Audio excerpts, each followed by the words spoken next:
moved around. Perfect. All right. So let's get it popping. So good morning, everybody. I am Joe Cahill. Welcome to the first session in Catalyst. We are going to be talking about portfolios. We're going to be talking about some fun, exciting stuff that's as you guys are getting on your journey into the creative realm, you'll have to get your portfolio locked and tight. Little bit about me. I'm Joe. I've been doing design for 23 years, which is probably terrifying because probably longer than a lot of you have been alive, which makes me feel super, super old. I'm an experienced design manager at a no-code startup called Unqork. I have a team of a design team, a UX design team, and currently in the process of growing and possibly taking internships. I'm waiting for our meeting tomorrow to find out. So throughout my career, I have been able to do so much. I've been able to do graphic design. We're going to call it web design. We're going to call it UX, UI, video, audio, pretty much everything under the sun. And I've also had the pleasure of building 6 creative teams for small companies here in New York to larger companies internationally. Some names is like, Goldman Sachs and American Express and all these fun fintech companies. And one of the things when you're old like me, you get the pleasure of saying, I was doing UX before UX. That is disturbingly true because when I'll tell you guys about my story, and I'm going to tell a lot of stories today, I started doing like actual web design like 2000, 2001. So that's like when the web started becoming a thing. So it was a very interesting time because we were doing UX practices, but it wasn't really like called UX at the time. It was just called web design, but we were still trying to figure out who the users are, how they're going to engage in the process, and what their goals are. So one of the other things is I am disturbingly happy. I am always smiling, and I've always been that way. This happy little bastard had no idea what he was in the realm to do as he grew up. I annoyingly love my job, much to the chagrin of my friends and family and my girlfriend. She is constantly telling me to shut up about it, but it's a pleasure of something we get to do. We get to build meaningful design, meaningful products for people who need them, which I think is probably one of the best things we get to do as a part of this society. So, also, before I forget, because I have to do a shameless plug, and I'm filled with shameless plugs. I'm also a mentor on the ADP list. As you guys are starting your journey, we have an immense group of mentors internationally.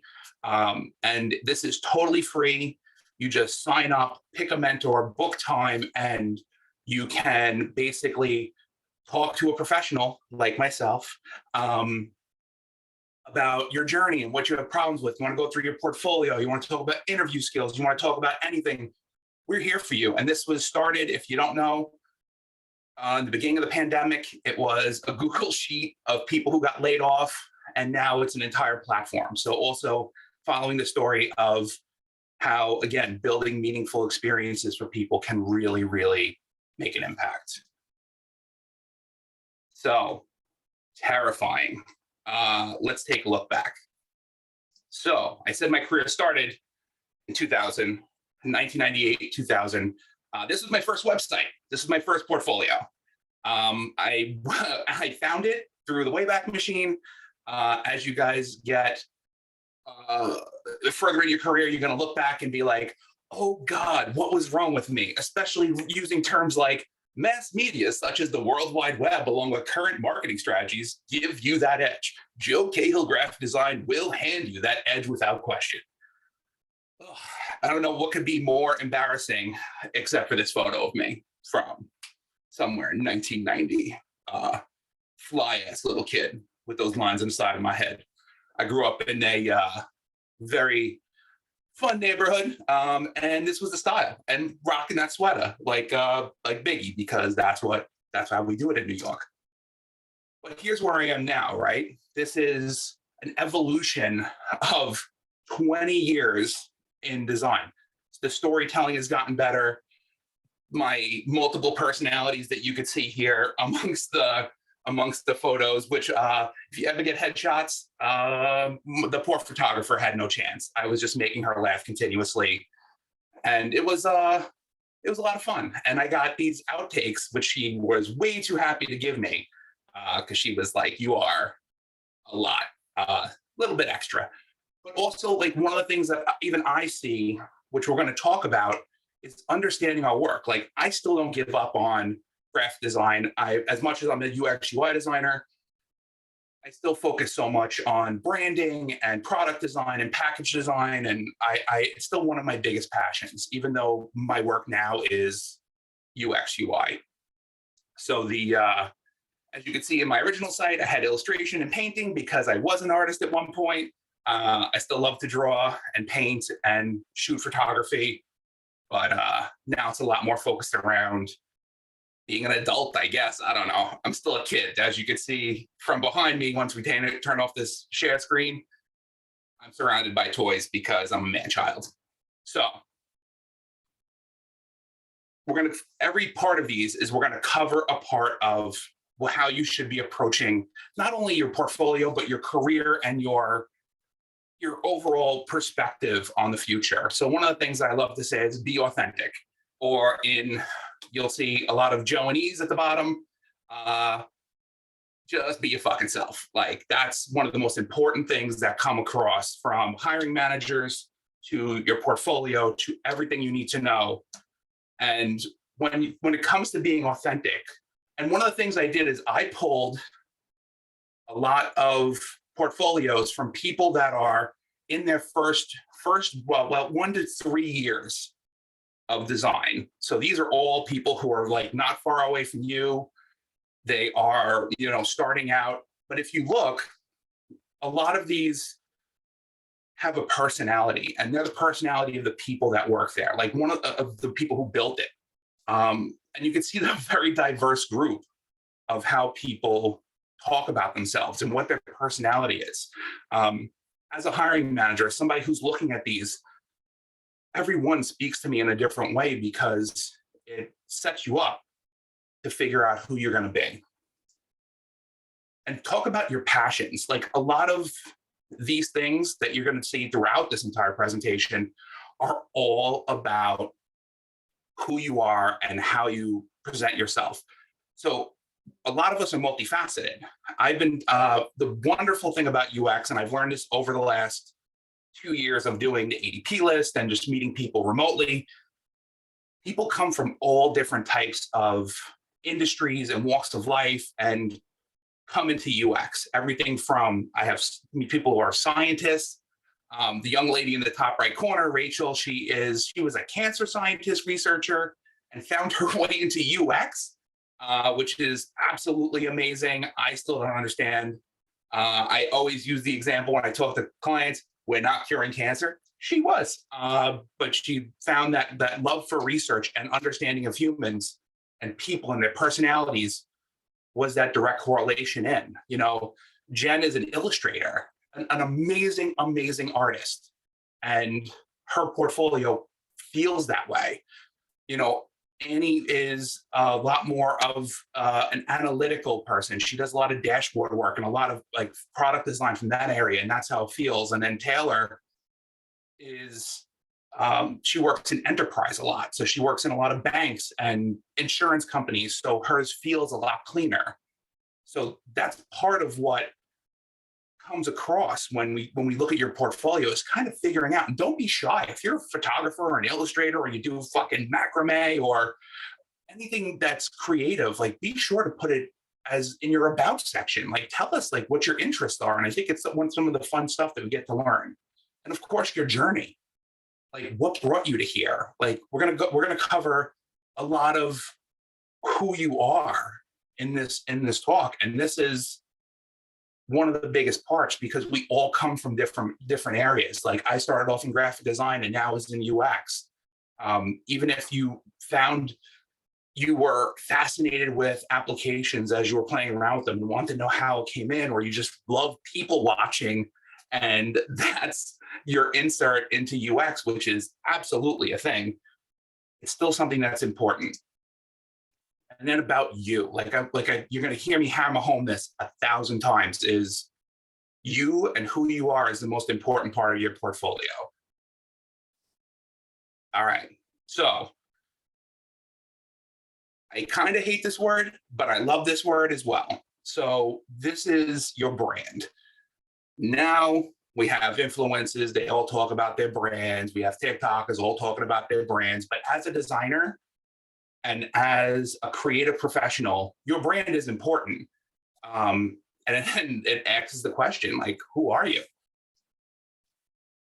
So again, I'm pulling a lot of different people's portfolios. And if you look, one of the common things throughout all of these portfolios is having a cohesive design. So one of the things you guys are going to hear throughout school and throughout everything else is like, you need to have a resume that can be crawled by these systems like Greenhouse and Brass Ring and all this. That is true.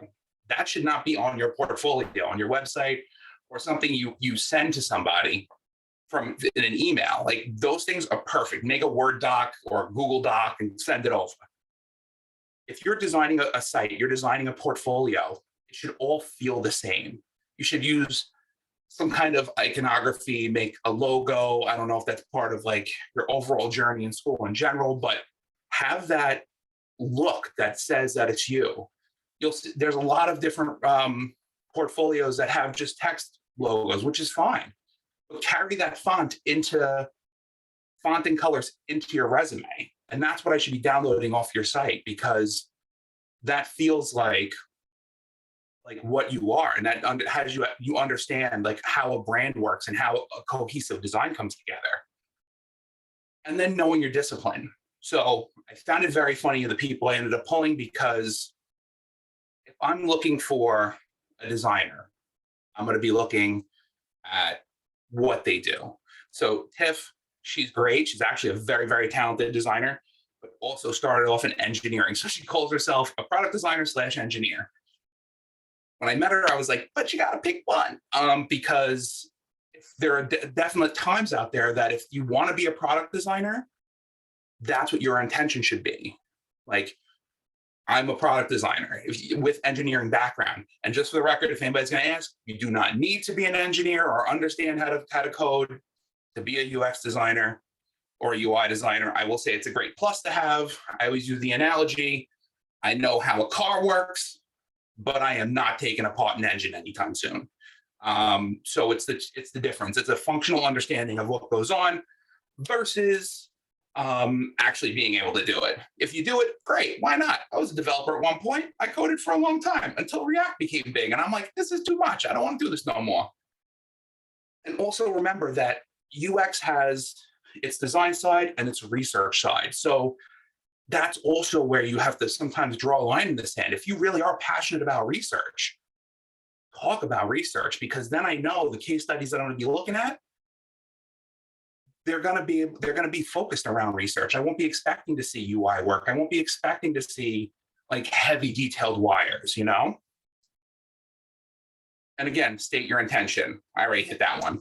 I talk a lot in the middle of things. So that's about having your brand. So once we have who you are and the visual representation of who you are, what you're doing, you tie it together, right? So our entire job is about storytelling, and you have to have a narrative. Words are good. Let's have some more coffee. That might work out. So a narrative is the biggest part. Telling a story. It is so important because this goes beyond your site. This is everything for us, because when you're a professional, it is the ability to talk to people and explain what we're doing, because Lord knows, no matter how UX mature a company is, we are still having to explain to them what our job is and what we're doing. So the examples I pulled here are a little bit case study, a little bit of that passion that people do, and then the about page. Like when people, I've seen a lot of, for me personally, I hit case study and then the about page, because if you're going to work with me, I want to know what kind of person you are. I have the let's go out for a beer test. Like if I want to go drink with you after work, that's somebody I'm going to hire. So also, when you write that narrative from the homepage, show the projects that you're most proud of. Sometimes I want to convert my site to Webflow, but I have like 15 years worth of work on my current site. So converting it all over is tough because now I have to audit it. And it's like my children. What's good? What's not? What do I want to put to the front? What do I want to kind of get rid of? I'm proud of all of it because I wouldn't put anything on my site that I'm not proud of. But that's sometimes when you're starting out, you put the work up that you do. And just remember, like any work you do in school can always be continued on, like after your class ends, and you can perfect it before you build a case study around it. So I think that's always something that you should focus on. And then know the story you're telling. So going back to stating your intention, right? If you're going to be talking about yourself as a designer, I don't want to say use buzzwords because I hate buzzwords, but there is still a way. I always talk about when you have your website, the beautiful thing about websites now, especially portfolios, are you guys are there you introduce yourselves off the jump, right? Even when you're doing a PDF portfolio, when you're going to apply for a job and you go on that first interview with like a hiring manager, still put that information about yourself up on the upfront because it's part of the storytelling. Like who you are, what do you do, what do you love, how do you go about it, what are you passionate about? Starting a story. Even when you do your portfolio, sometimes it's also easier to take a step back and not think of it as you. Think of it as, I'm building a site for an artist. How would I create a site for an artist? So it'll help you build that content hierarchy and have you build that narrative and build that story. Was there something else? Am I stuck? The technology got me? I think I am. Gotta love live TV, folks. Let's see what happened. Let's go to the next one. Sweet. All right. So when you have your narrative, we're going to talk about the case study, the most important part of this entire process, because when people come to your site as an artist, or as a creator or as a designer, looking at how you explain your work is the most important thing. Am I still not having? I am having some issues today. Let's see. Okay, there you go. I think I found a way around it. So use your design skills, right? Your job is to learn to be a designer. Your job is to learn to be a UX person. Feel free to really use the skills that you have. Like I've seen so many portfolios out there that it's just like blocks of text and it's like reading a small novel and it's kind of rough on the eyes. I think it's using your skills, using the design that you have is so important because it's going to be something that's going to lead people down a page. And this goes back to like the foundation of graphic design, right? Understanding how you build a page out, how people navigate it. And it helps you with storytelling and it helps you lead people through, and then balancing the insights that you gain from the testing and from the insights in with visuals, because it also helps people work their way down. And my favorite part, set a template. This should be like, I don't know how much you guys watch infomercials or get stuck sleeping and not sleeping in the middle of the night, but there was this machine that they used to say, set it and forget it. It was like you put a turkey in there and bam, like 2 hours later, there's a turkey done. So it's the same thing. Once you set a template for your case studies, reuse it. We want you to understand what you're doing. And for us, from like a narrative perspective and reading, it's going to be something that we'll be able to kind of get. One of the things I love when it comes to a case study is there's this old Vice video about songs that are like earworms, like the annoyingest songs that get in your head and you're like cleaning the house and all of a sudden you start singing it for no reason. Apparently, there is one rhythm that is universal, that is from the same songs from the Beatles to like Olivia Rodrigo. They all have the same song, the same rhythm to it. And your case study should too. And a lot of that rhythm is the words and the hook, the words and the hook. And that hook is what gets in your head, right? When you write your narratives for your case studies, it's the same thing. You know, your words are what you did, your hook is what you learned. The words are what you did, the hook is how you did it. You know, we interviewed 15 people and we learned A, B, and C, you know, or 1, 2, 3, and it also helps us. Like you see it done really, really well here with this Morgan Stanley one. She put a little light on the information up on the top, one-on-one sessions, uncover key issues to the system, but this is what they learned. You know, like it helps us not only from a read perspective for when you talk to your case study, we get like kind of like into it. And when we listen to you do the presentation, it ends up being in our head and we're waiting for that hook. We're waiting for those insights. We're waiting to see wireframes, waiting to see the design system you built. And it's so much easier on you guys to kind of have that framed out. And then it helps you kind of work through it. And when you talk to it, remember, you're not reading your case study to somebody, because that's a mistake and a half. Like, this is your story. You should be able to talk to it effortlessly. I always, I'm going to use a lot of analogies about being at a bar and drinking. What can I say? I'm Irish. I love to go out. But when you tell a story at a bar, when you tell somebody about something that's happened to you, or something funny, or something tragic, or you still are engaging them and you're bringing the energy that you feel when you tell that story. And this is the same thing here. You experienced everything you built in a case study.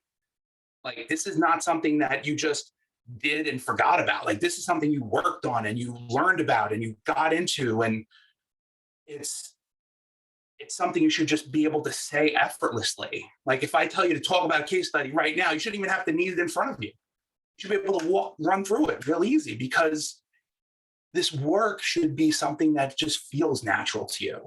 And I think that's such a beautiful part about our jobs too, is that this storytelling, and this helps you get jobs, this helps you in the job, this helps you communicate in general, or in my case, do these things where I talk way too much for a really long time, but it does really help out.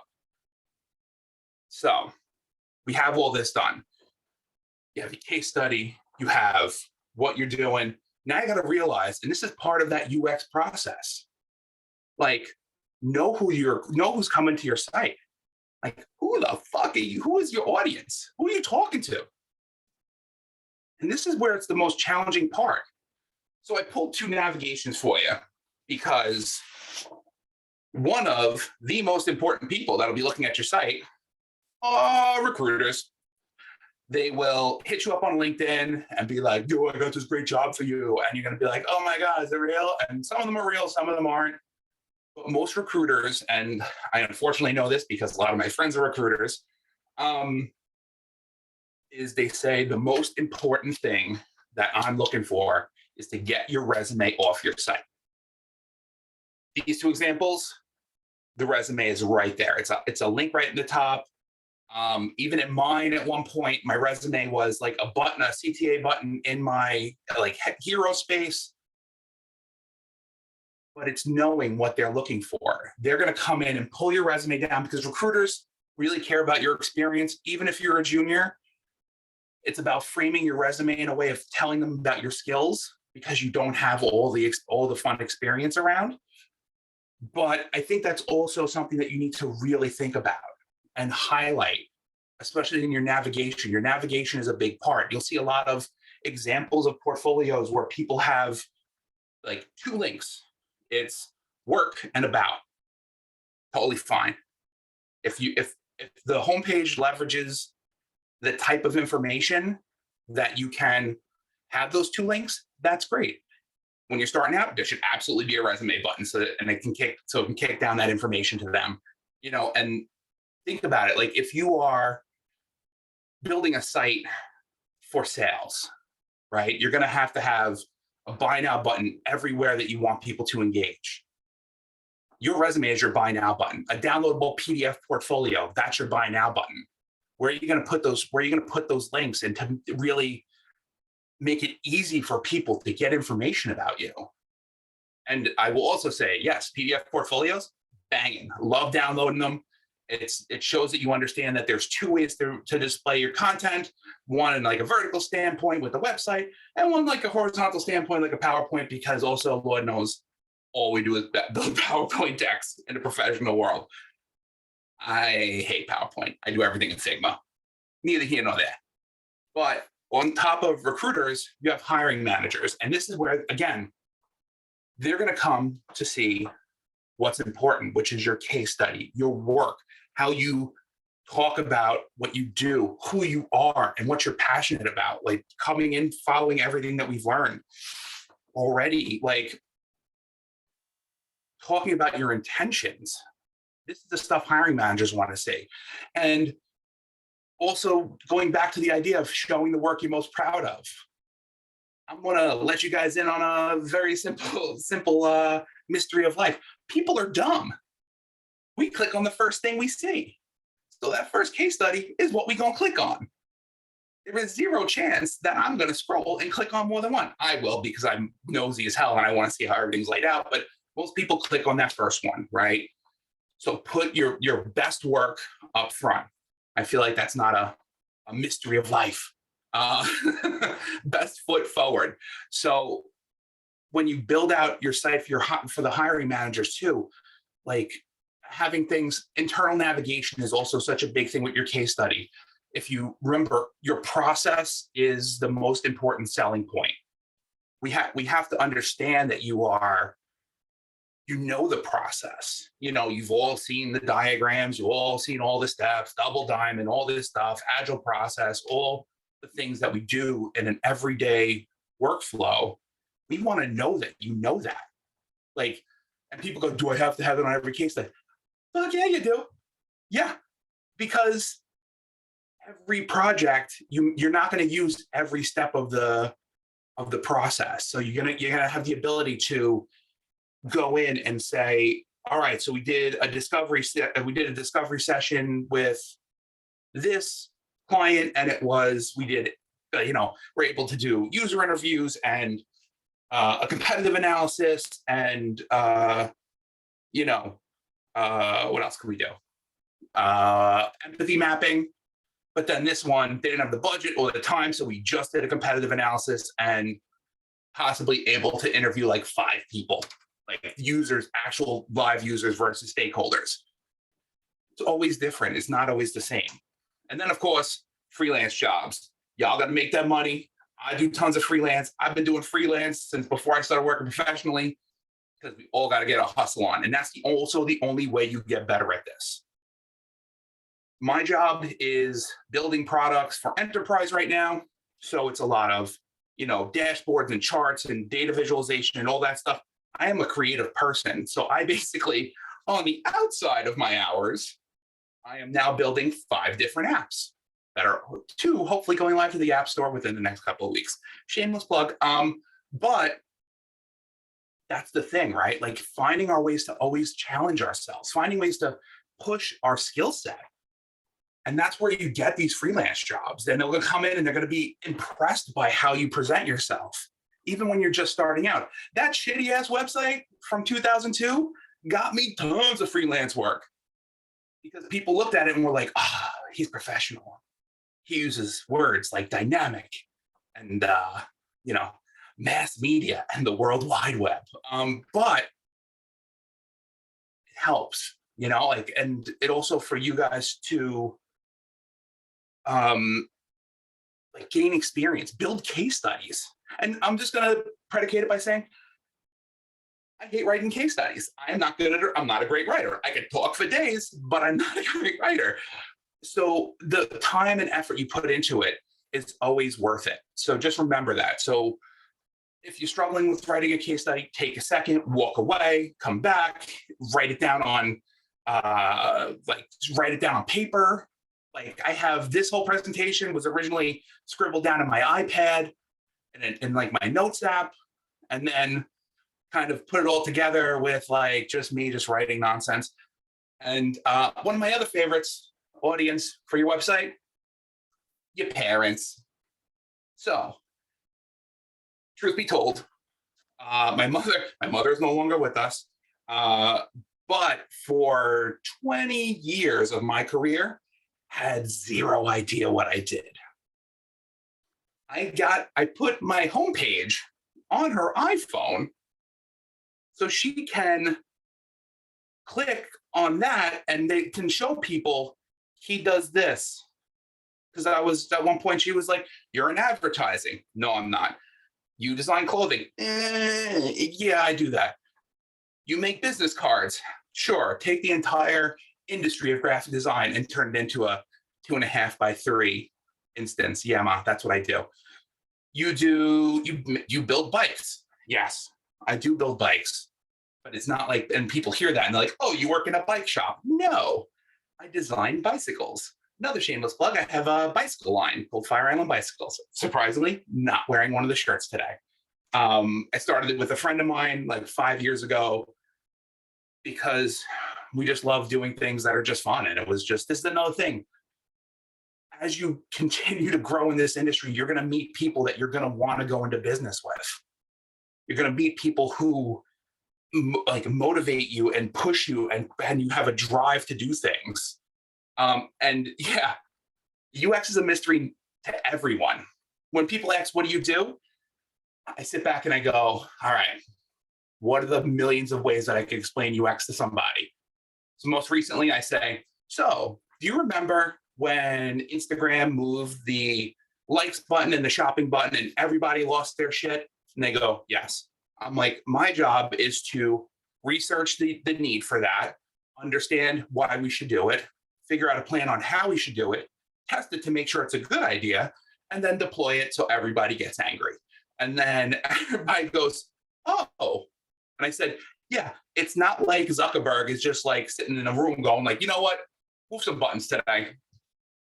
No, they're not going to care. No, it's fine. Just do it. Do it tomorrow. Who cares? And then people go, "But it's so annoying. That's not what I want." I'm like, we're in the middle of a pandemic. We're in the middle of online shopping skyrocketing. Putting something as easy as shopping in the front of you so you can easily access it makes the most sense from a business sense, from a user sense. And then they go, "Well, when you put it that way." Yeah, when I put it that way. So making sure that this also helps you write a narrative to people that sometimes may not know, like recruiters. I'm going to go back to recruiters for a second because they have the best intentions. And I work with a lot of recruiters on the side because if you haven't guessed yet, all I do is side work, much to the chagrin of my girlfriend, who is at a bachelorette party and not hearing me do this for like the thousandth time talking about design at 10 o'clock in the morning. She wants to understand what I do, and I try to let her know. Recruiters are the same way. If they're trying to recruit for you for a design job, for a UX job, for a research job, they need to understand what they're doing. So they reach out to people like me. Fun fact, take me out to dinner, wine and dine me a little bit, and we talk about design for like hours. And I tell them what's a good candidate, who they should be looking at, what they should be looking at, what's in the portfolio, how you present stuff. So whenever you even talk to a recruiter, remember your audience. Remember, you're not going to go in and be like, "So I did this, and this with these insights and got this information." You're going to be like, "Hey, so I'm really excited about my job. I'm really passionate. I get to understand people." Like, don't want to say talk to them like they're 5, but sometimes it's easier. Sometimes when I dealt with SVPs and EVPs at these big financial companies, I'm not going to talk to them like I'm talking to another designer. I'm going to talk to them like somebody who doesn't understand UX. And they don't. But then when you make it sound engaging and exciting and essentially bottom line-ish, like, hey, we're going to do these tests so we can make sure that we can increase engagement, or we can increase acquisition for like a credit card company. There's also, I'm going to take a step off in a completely different direction right now, the ethics of our job. I want you guys to really, really focus around that. What we do is important work. I'm sure everybody's watched The Social Dilemma that came out in the beginning of the pandemic. It was like Tiger King and then, Social Dilemma.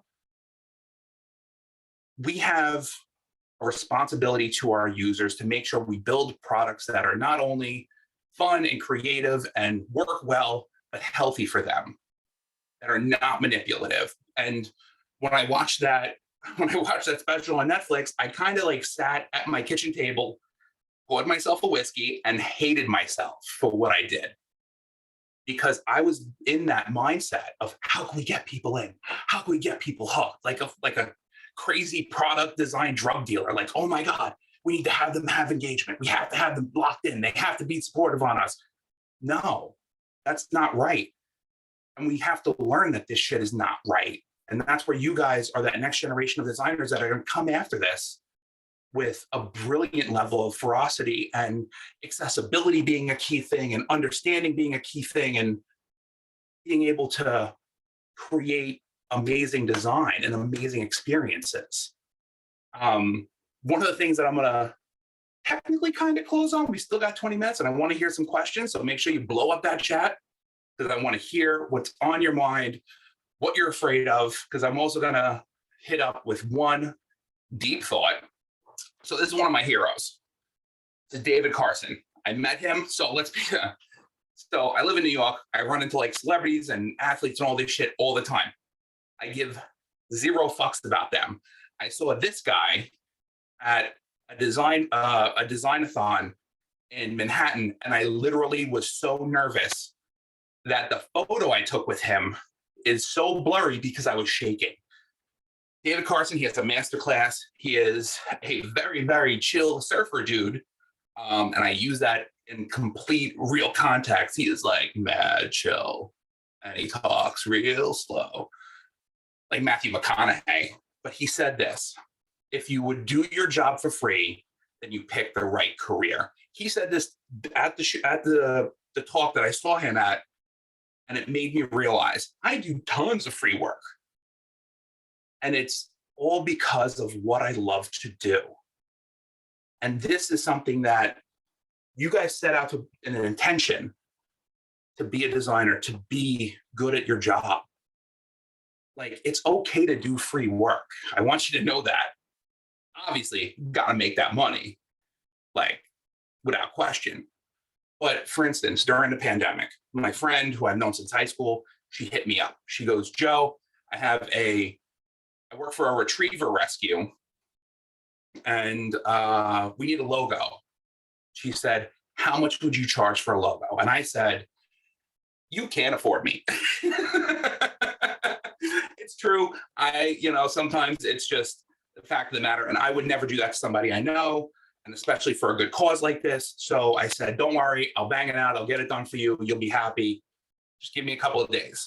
So amongst being trapped in the house, I got the ability to spend 2 days drawing dogs, drawing puppies, building logos, building branding around this organization, which is ridiculously fun.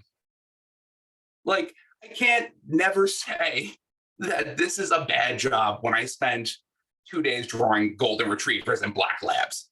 Like, it was so cool. I put together a full-on branding package, like the same branding package that I would do for like BNY Mellon or Goldman Sachs or American Express, and sent it over to them. And she goes, oh my God, what is this? Like, I put together tone of voice, colors of the logo, what it would look like in print and web and social, and on pens and on t-shirts and tumblers and tote bags and all the fun things that come along with it.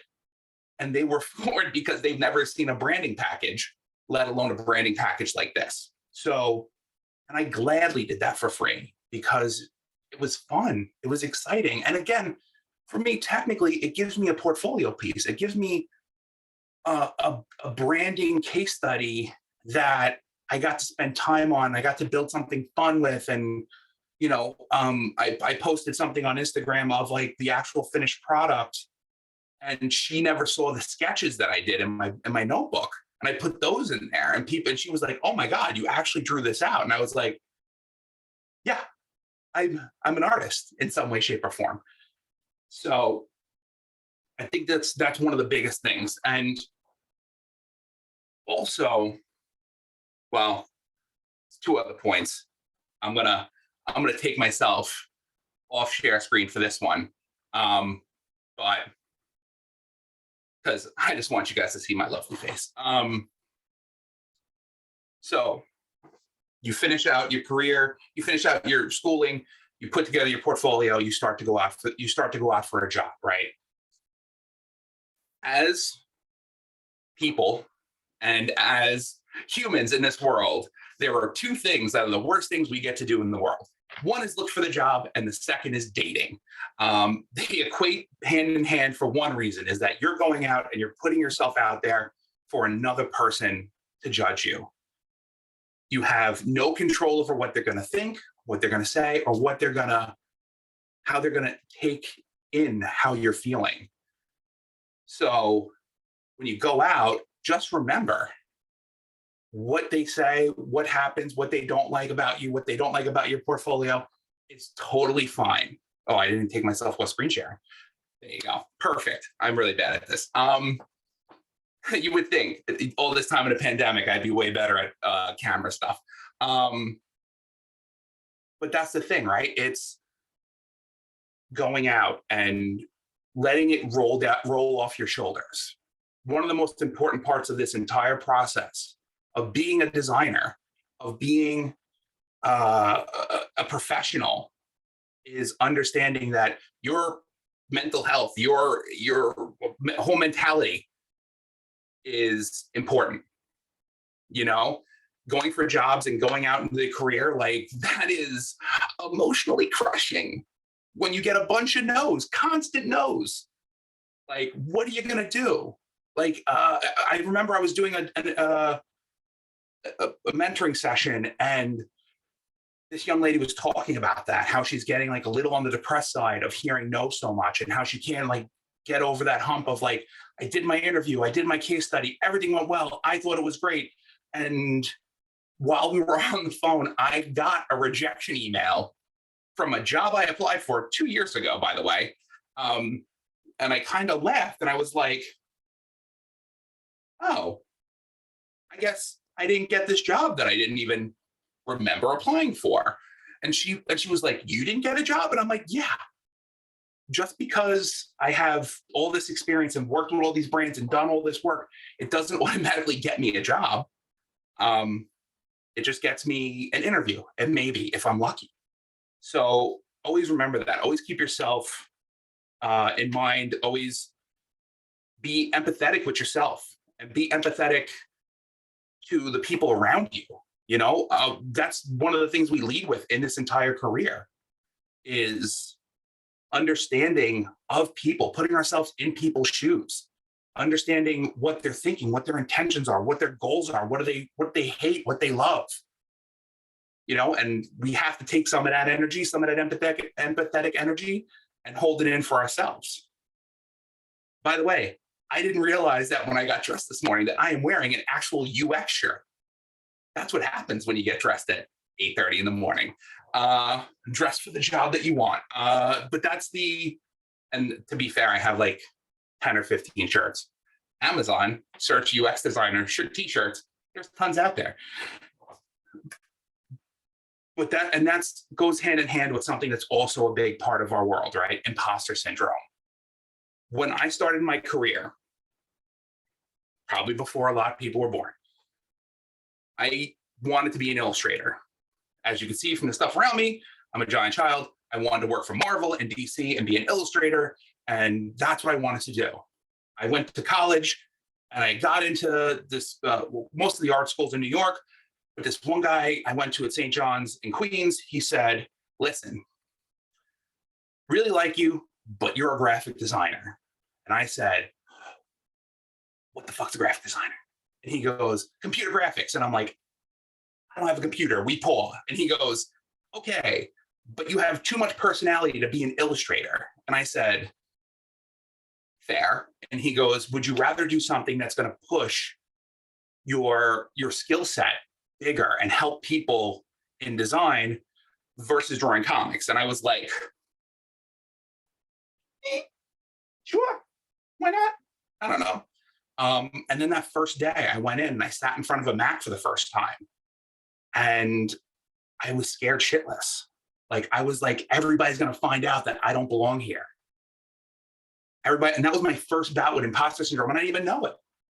I just thought I was just not good. And then I started opening up Photoshop and Illustrator, and then fell in love my first 3 weeks of being a graphic designer.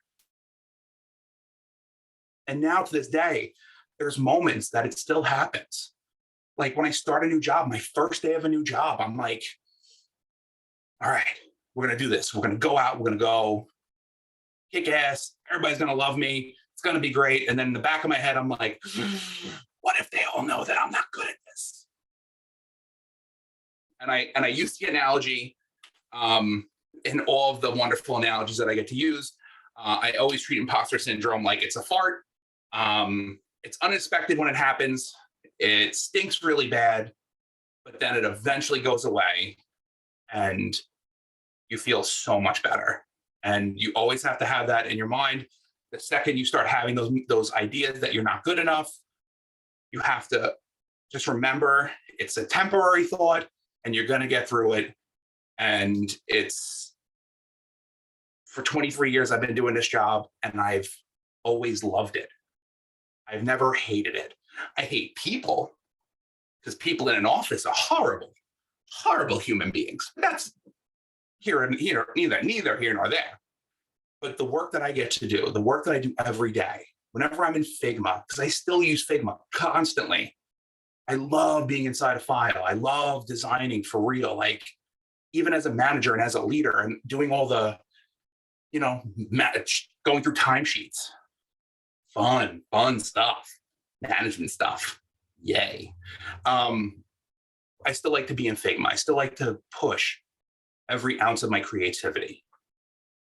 I hope that you guys 20 years down the line still have that same passion, because Lord knows we don't know where this industry is going. My original website, that one from 2002, was all images. It was built in tables. It was not readable. It was not scrollable. Sure as hell wasn't responsive. But now we have to worry about all those things. We have all these new things that we get to build upon, and we get to take steps into, not only digital products, but AR and VR and mixed reality and, and how our devices work, how TVs work. Like all of that, what we really do, what UX is we make all the shit work so well that you don't even realize that you have to think about it. And I hope that you constantly keep that in the back of your head. It's a little conceited, I know, we the best. And, remember that your developers are your best friends. I can go on a whole talk about how you guys should be working with developers and how that relationship is so symbiotic. Remember to always listen to the people that are around you. Even when you when you build your portfolio out and you show somebody, listen to the feedback. Really listen to it, because somebody may say, and you can take it with a grain of salt. This is what our job is about. If I run, because I've run hundreds of tests on products, and we used to do it where I'm behind the glass and I'd have to watch them use it, and then they'd say they hate it. And then I'm behind the glass going, you're wrong. There's insights. I had this right. And it's okay if they don't like it. My grandmother, for the longest time, she was my user tester. She was very technologically advanced for her age. But I would send her a website and I'd say, what do you think of this? And she hated mega menus. So there was nothing I could do with that. Once the mega menu happened, she was just like, I don't get it. Why are there so many options? Why do I have to click around all this stuff?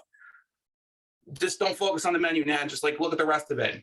Oh, I really like those photos. All right, good. All right, we're getting somewhere. Oh, I don't like the way this scrolls. All right, now we're getting into the weeds. But that's the thing, is like keeping in the back of your head, like always remember who your users are. Always remember who your audience is. And again, this goes back to your portfolio. Like as you look for jobs, if you want to be a researcher, and you like focus on research, focus on insights. If you want to be a designer, you can find a mix of how the research and insights drive design, and how each feature that you build is important and how it works. You know, wireframing, hand-drawn wireframing is something that's so close to my heart. Whenever I see it in a portfolio, I go, oh, I love that. I love that you were in a notebook drawing shit out, because that's what I started doing. And that's what I still do. Now I moved to my iPad, which is like, it's mainly because I just kept losing notebooks. I have thousands of notebooks around me, but I just keep losing them. But I hope you guys learned so much during Catalyst. This is going to be so much fun. These things didn't really exist when I was in school, and I am so jealous. I'm also jealous of you guys getting started now, because you have the entire career ahead of you, and you're going to build such cool shit. And you're going to sit back, and there's going to be moments that you're going to amaze yourself. So be ready. I'm sure it happens now when you finish a prototype and you click through and you're like, oh man, this is fly. Oh, use a smart animate to create this, or build a design system for yourself, build a UI kit for yourself. So you have an idea of how variants work in Figma and how you can really build some very interesting items. You know, because that's also something that, like, when you start freelancing, you can easily just dip into your own UI kit and then just restyle it, because it just saves so much time. Yeah. Anybody have any questions while I am ranting away? Oh, by the way, also, my coffee mug is something you should always remember. I get these mugs because sometimes we just need to know.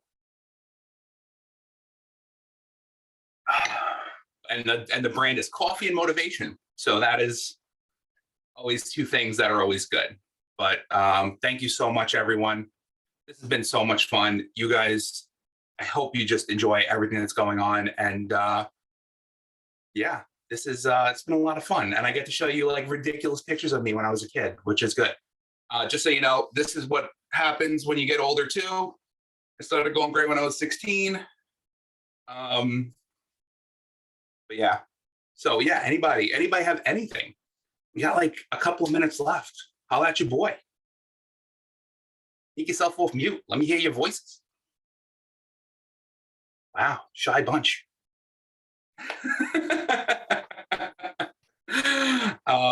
Also, fun fact. Oh, Marissa, what you got? Hi, Joe. I just had a question, like in regards to freelancing, because I don't know, like I just have that feeling like, oh, like I don't know if I should start. I don't have like a lot of like cool projects to show, like so I don't know. I guess my question is like, how do you build yourself enough experience to like at least start freelancing?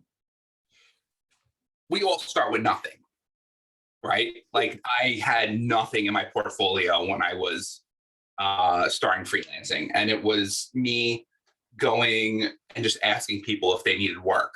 You know, there's great sites like Angels List that does freelance work, and they have levels, so people will know that you're not a seasoned vet.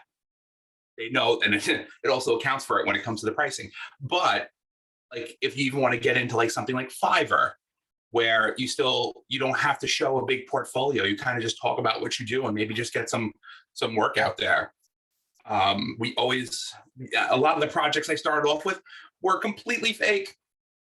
Like I put stuff in my portfolio that I just did just for the sake of doing. I think that's also some of the things that you guys do, which is great. Like doing your own experiments around, you are all using products every day. What do you find wrong with some of the apps and some of the websites and some of the experiences that you're in? Solve them. Like I've seen tons of case studies from young designers, because another thing, I specifically only hire juniors. That's kind of my thing. I don't like hiring. I hire seasoned vets when I need to hire them, but generally I want young people who are hungry and want to learn and want to fucking kick ass and learn best practices and do all the things we need to do. And I've seen tons of redesigns of Spotify and tons of redesigns of Instagram and Facebook and the Nike app and all these things like Watch OS style redesigns, which I know are not real, but it's what you solve for. It's what you think needs to be changed is the biggest part, and that will help you all the way anyway. Because also, if you get a freelance job, some people may be like super dumb and they'd be like, "Oh my God, she worked for Spotify. We should hire her." But I think it is like we have to do stuff for ourselves, and this also helps us really work on that idea of identifying problems. Fun fact, I was in Disneyland in California a couple weeks ago. Their app sucks. Like, I am not even like trying to hide it. And while I was there waiting online for a ride, I contacted two of the product designers that work there because there's so many problems. And they responded back with, "We have a big backlog and we don't have enough funding." I was like, "Oh my God, what? Disney." How can Disney not have enough funding? Yeah, you'd be surprised because they put a lot in the parks, and I'm very appreciative for the Star Wars world. Made me so happy. But yeah, some people, this is where also UX is still a learned thing. Like, there's companies out there that we're constantly having to really tell them that UX is important. And it's kind of good and kind of bad. Hopefully by the time everybody's out there being professional, it'll be a little more adopted. But the UX maturity, if you go through like the Nielsen Learning, there's like a whole great article about UX maturity and understanding how each level is built out. Nielsen Norman, that's what it is. Because there's so many companies that are still catching up. You know, for every tech company, because also remember, tech companies are great, and you would assume that their level of UX maturity is up there, but there are always divisions within. And within those divisions within, they may not be as UX mature. Like, even when I was working at Enterprise at Amex, our team was a high level UX maturity. There was another team that was like kind of low. It's not a universal like UX culture until I started showing up, going from door to door, trying to find all those UX designers. And then we started to learn about each other. And we started to learn how we work. So I think that's the thing, is we have to raise the bar of knowing people may not know this and letting them know and letting them understand it. When, like, same thing with freelancers, like, I'm constantly talking to clients and letting them know. We have to jump. Sorry. Yeah, letting them know about what you can do for them and explaining it easier. Everybody have a great 11 o'clock. Go have a wonderful day. Enjoy your Saturday. It's been so much fun. Talk to y'all later. Hit me up on all them social shits that you saw me pop up on, or book time with me, the ADP list. All right. Talk to you later, everyone.